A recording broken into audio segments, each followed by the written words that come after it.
তো বন্ধুরা সবাই কেমন আছো? আশা করছি সবাই ভালো আছো, সুস্থ আছো। আমিও ভালো আছি। তো দেখো বন্ধুরা, এই ভিডিওটা আমার বাবার বাড়িতে বানানো। তো এটা একটা দেশি মুরগি বা ক্যালভেট বলতে পারো না, মানে মারা ওইদিকে এটা ক্যালভেটই বলে। তো আসলে এটাকে কে কী নামে চেনে সেটা আমি ঠিক জানি না। তো মারা এটাকে ক্যালভেটই বলছিল। তো মা এই মুরগিটা কিনে রেখেছিল। আসলে ভাই কাজের সূত্রে বাইরে থাকে, তো সেই কারণে মা ভেবেছিল যখন ভাই আসবে তখন এই মুরগিটা রান্না করবে। তো সেই কারণে আমাদেরকেও বলেছিল। তো আমরা গিয়েছিলাম। তো ভাই মুরগিটাকে ভালো করে মেরে একদম পরিষ্কার করে, মানে সব কিছু পরিষ্কার করে নিয়েছে, নিয়ে এরকম ছোটো ছোটো পিস করে দিয়েছে। তো দেখো বন্ধুরা, মায়ের রেসিপিটা মাই বানাচ্ছে, খেতে কিন্তু দারুণ হয়েছিল, মানে দারুণ, মানে ভীষণ সুন্দর হয়েছিল।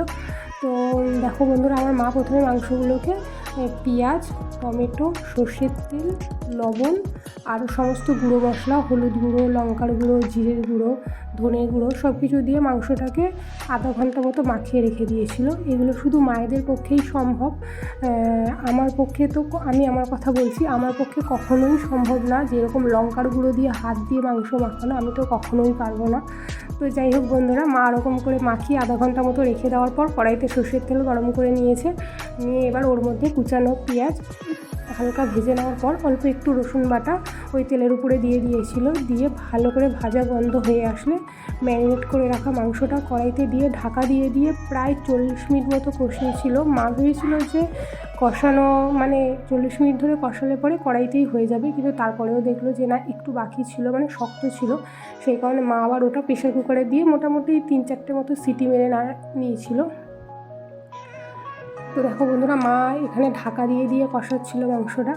তো প্রেশার কুকারে 3-4টে সিটি দিয়ে নেওয়ার পর মা আবার কড়াইতে ওটাকে নামিয়ে ওর উপরে গরম মশলা ছিটিয়ে দিয়েছিল। এই লাস্টেরটুকু শুধু আমার ভিডিওর জন্যই মা করে দিয়েছিল, নাহলে ওটা প্রেশার কুকারেই হয়ে যেত।